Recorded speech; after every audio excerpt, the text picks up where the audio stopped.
کہ کیا ربیع الاول منانا چاہیے یا نہیں۔ ایک طرف تو وہ لوگ ہیں جو اس کو عین ثواب سمجھتے ہیں، دوسری طرف وہ لوگ ہیں جو اس کو بالکل قطعاً ہی بدعت سمجھتے ہیں، گمراہ۔ لیکن ایک تیسری چیز ہے جس کو عموماً ہم نظر انداز کر دیتے ہیں یا شاید ہمارے تذکرے میں نہیں آتی، لیکن وہ بھی ایک تاریخی حقیقت ہے، اور وہ یہ ہے کہ ربیع الاول نبی کریم صلی اللہ علیہ وسلم کی ہجرت کا مہینہ۔ 12 ربیع الاول کو آپ علیہ السلام مدینہ میں داخل ہوئے۔ پورا مدینہ کے اندر ایک جشن کا سما تھا، ایک خوشی کا سما تھا اور ایک استقبال کا سما تھا۔ بسم اللہ الرحمن الرحیم، السلام علیکم۔ ربیع الاول کا مہینہ ہر سال ایک بحث کو اثر نو تازہ کر دیتا ہے، اور سوشل میڈیا پر پھر ہر سال یہ بحث چلتی ہے کہ کیا ربیع الاول منانا چاہیے یا نہیں، عید میلاد جائز ہے یا نہیں، اس موقع پر خوشی منانا جائز ہے یا نہیں، اس موقع پر کوئی تقریبات منعقد کرنا جائز ہے یا نہیں۔ بدقسمتی سے ہمارا معاشرہ انتہا پسندی کا شکار ہے، اور اس معاملے میں بھی ہم دو انتہاؤں کو چھوتے ہیں۔ ایک طرف تو وہ لوگ ہیں جو اس کو عین ثواب سمجھتے ہیں، دینی فریضہ سمجھتے ہیں، اور اس موقع پر ہر تقریب کو منعقد کرنا، جلوس نکالنا اور نعت کی اور حمد کی محافل منعقد کرنا، اور اس موقع پر طرح طرح کے کھانے اور پکوان بنانا اس کو جائز سمجھتا ہے، اور اس کو عین دینی فریضہ سمجھتا ہے، کار ثواب سمجھتا ہے۔ اور اس کے ساتھ ساتھ اس میں پھر کسی حد کی بھی کوئی تعین نہیں کیا جاتا، اور کسی حد کی بھی پابندی نہیں کی جاتی، اور اس میں اسراف بھی کیا جاتا ہے، تبذیر بھی کی جاتی ہے۔ اس میں پھر حلال اور حرام کا بھی بعض اوقات خیال نہیں رکھا جاتا، موسیقی بھی شامل ہو جاتی ہے، اور بہت ساری خرافات اور بدعات بھی شامل ہو جاتی ہیں۔ دوسری طرف وہ لوگ ہیں جو اس کو بالکل قطعاً ہی بدعت سمجھتے ہیں، گمراہی سمجھتے ہیں، ضلالت سمجھتے ہیں، اور ربیع الاول میں سیرت کے تذکرہ کو بھی بدعت سے تعبیر کرتے ہیں۔ ظاہر ہے کہ یہ دونوں انتہائیں یہ غلط ہیں، ٹھیک نہیں ہیں، اور ہمیشہ دین جو ہمیں تعلیم دیتا ہے کہ اعتدال کی روش وہ بہتر ہے، تو اعتدال ہی کی روش بہتر ہے۔ یہ بات درست ہے کہ اسلام میں کسی خاص دن کو منانا اور کسی خاص طور پر یوم پیدائش کو منانا، اس کا کوئی جواز ہمیں سیرت میں نہیں ملتا۔ نبی کریم صلی اللہ علیہ وسلم کی سیرت میں، سیرت صحابہ میں، اور بعد کی 1.5 2 3 4 صدیوں میں بھی ہمیں ایسی کوئی علامت نہیں ملتی کہ کسی بزرگ نے، کسی عالم نے، کسی فقیہ نے اس کی اجازت دی ہو یا کسی نے اس کو منایا ہو۔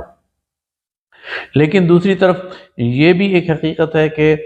نبی کریم صلی اللہ علیہ وسلم کے ساتھ محبت، نبی کریم صلی اللہ علیہ وسلم کے ساتھ تعلق، اور نبی کریم صلی اللہ علیہ وسلم کے ساتھ نسبت، یہ ہر مسلمان کے ایمان کا حصہ ہے۔ اور نبی کریم صلی اللہ علیہ وسلم کی آمد اور آپ کی پیدائش اور اس دنیا میں آپ کے ورود کی خوشی، یہ فطری چیز ہے، اور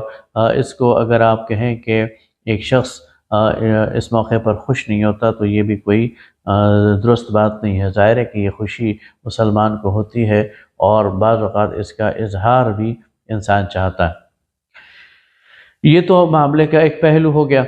معاملے کا ایک دوسرا پہلو یہ ہے کہ ربیع الاول کو ہم بنیادی طور پر 2 تناظر میں دیکھتے ہیں۔ ایک تناظر تو یہ ہے کہ یہ نبی کریم صلی اللہ علیہ وسلم کی پیدائش کا مہینہ ہے، اور اس میں جو روایات آتی ہیں کہ 7 ربیع الاول، یا بعض روایات میں 8 ربیع الاول، یا بعض روایات میں 9 ربیع الاول،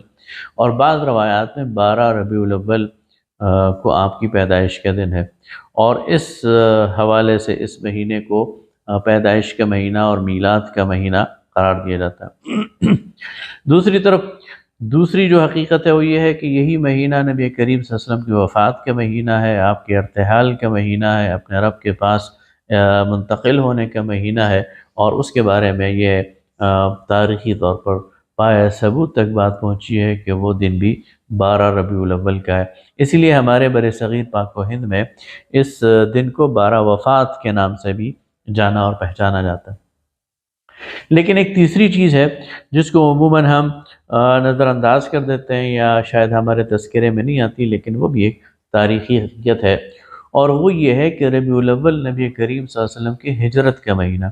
نبی کریم صلی اللہ علیہ وسلم نے اس ماہ مبارک میں مکہ سے مدینہ کی طرف ہجرت فرمائی ہے، اور یہ جو پہلا عشرہ ہے اسے ہم عشرہ ہجرت بھی قرار دے سکتے ہیں۔ یہ میرے سامنے الرحیق المختوم ہے، یہ آج کے دور کی مستند ترین سیرت کی کتاب ہے۔ مولانا صفی الرحمن مبارک پوری رحمہ اللہ نے اس کو تحریر کیا ہے۔ بنیادی طور پر یہ عربی زبان میں لکھی گئی تھی، اور پھر خود ہی انہوں نے اس کا اردو ترجمہ کیا، اور سیرت نگاری کے مقابلے میں پوری دنیا میں یہ کتاب اول آئی ہے۔ ان کی تحقیق کے مطابق نبی کریم صلی اللہ علیہ وسلم نے ربیع الاول کی چاند رات کو مکہ سے ہجرت کا سفر شروع کیا، اور 3 راتیں آپ غار ثور میں رہے، اور اس کے بعد پھر آپ 8 ربیع الاول کو بروز سوموار مسجد قباء یعنی قباء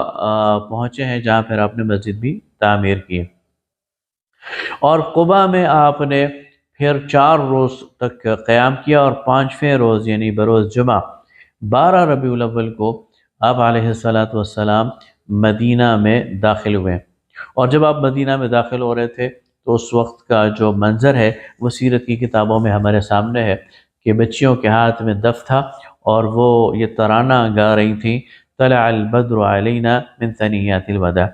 اور اسی طرح مدینہ کی جو خواتین ہیں وہ چھتوں پر چڑھی ہوئی تھیں اور آپ صلی اللہ علیہ وسلم کے استقبال کر رہی تھیں، اور مدینہ کے جو مرد ہیں وہ گلی کوچوں میں نکل آئے تھے، اور پورے قافلے کی صورت میں آپ کو لے کر مدینہ کے اندر داخل ہوئے۔ یعنی پورا مدینہ کے اندر ایک جشن کا سما تھا، ایک خوشی کا سما تھا، اور ایک استقبال کا سما تھا۔ تو میرے ذہن میں کبھی کبھی یہ آتا ہے کہ کیوں نہ ہم ربیع الاول کے اس مہینے کو ماہ ہجرت کے طور پر منائیں، اور 12 ربیع الاول کی اس تاریخ کو یوم الہجرہ کے طور پر منائیں، اور اس کو ایک قومی تہوار اور قومی دن کے طور پر منائیں، جس طرح ہم 14 اگست مناتے ہیں، جس طرح ہم 23 مارچ مناتے ہیں، یا جس طرح سعودی لوگ اپنا یوم الوطنی مناتے ہیں، تو ہم یوم الہجرہ منائیں، اور اس کو دین تو نہ سمجھیں، لیکن یہ ہماری ثقافت ہے، یہ ہماری تہذیب ہے۔ ہجرت کا ہماری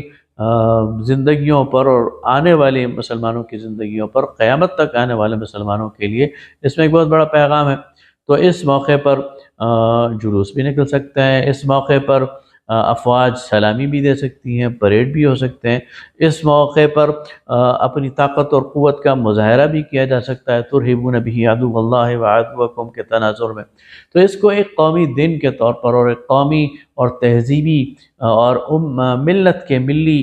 دن کے طور پر بھی منایا جا سکتا ہے، اور اس میں نبی کریم صلی اللہ علیہ وسلم کی سیرت کو تازہ کیا جا سکتا ہے، آپ صلی اللہ علیہ وسلم سے محبت اور عقیدت کا اظہار کیا جا سکتا ہے، آپ صلی اللہ علیہ وسلم کی سیرت کو بیان کیا جا سکتا ہے، ہجرت کی ڈاکومنٹریز بنائی جا سکتی ہیں اور پیش کی جا سکتی ہیں، اور نئی نسل کو نبی کریم صلی اللہ علیہ وسلم کی سیرت اور آپ کی ہجرت اور آپ کی پوری جو مدنی اور مکی تاریخ ہے اس سے آگاہ کیا جا سکتا ہے، اور ظاہر ہے کہ ایک کنیکشن بھی پیدا ہو جائے گا آپ کے اور امت کے درمیان اس ذریعے سے۔ لہٰذا اگر اس یوم کو 12 ربیع الاول کو یوم الہجرہ کے طور پر منایا جائے تو عقیدت اور محبت کا اظہار بھی ہو جائے گا، اور ہمیں اس کی سند بھی مل جائے گی صحابہ کرام رضوان اللہ تعالی علیہم اجمعین کی زندگی سے، کہ انہوں نے رسول اللہ صلی اللہ علیہ وسلم کا گھروں سے باہر نکل کر استقبال کیا تھا اور خوشی منائی تھی، اور ایک تعلق بھی جو امت کا نبی کریم صلی اللہ علیہ وسلم سے ہے وہ ہر سال تازہ ہوتا رہے گا، اور پوری دنیا کے سامنے اصل میں آج نبی کریم صلی اللہ علیہ وسلم کی جو ذات ہے اس کو ہدف بنا دیا گیا۔ اصل میں یہ وہ چیز ہے کہ جس پر ہمیں غور کرنے کی ضرورت ہے۔ نبی کریم صلی اللہ علیہ وسلم کی ذات کو ہدف بنایا گیا ہے۔ مغرب آپ کو کے خلاف پروپیگنڈا کرتا ہے، مستشرقین آپ کے خلاف پروپیگنڈا کرتے ہیں، آپ صلی اللہ علیہ وسلم کی توہین اور آپ صلی اللہ علیہ وسلم کی ذات پر اٹیک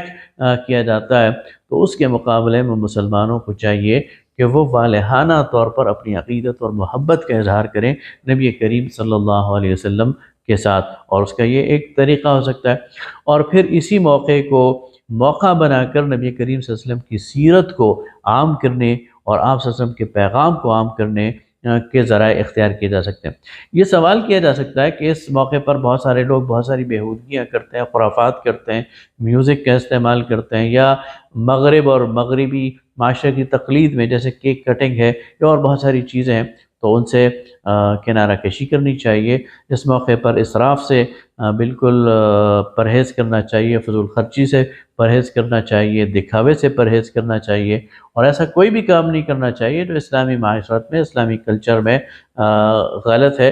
لیکن اچھے طریقے سے نبی کریم صلی اللہ علیہ وسلم کے ساتھ عقیدت اور محبت کا اظہار، میرے خیال میں اس میں کوئی حرج نہیں ہے۔ وآخر دعوانا ان الحمدللہ رب العالمین۔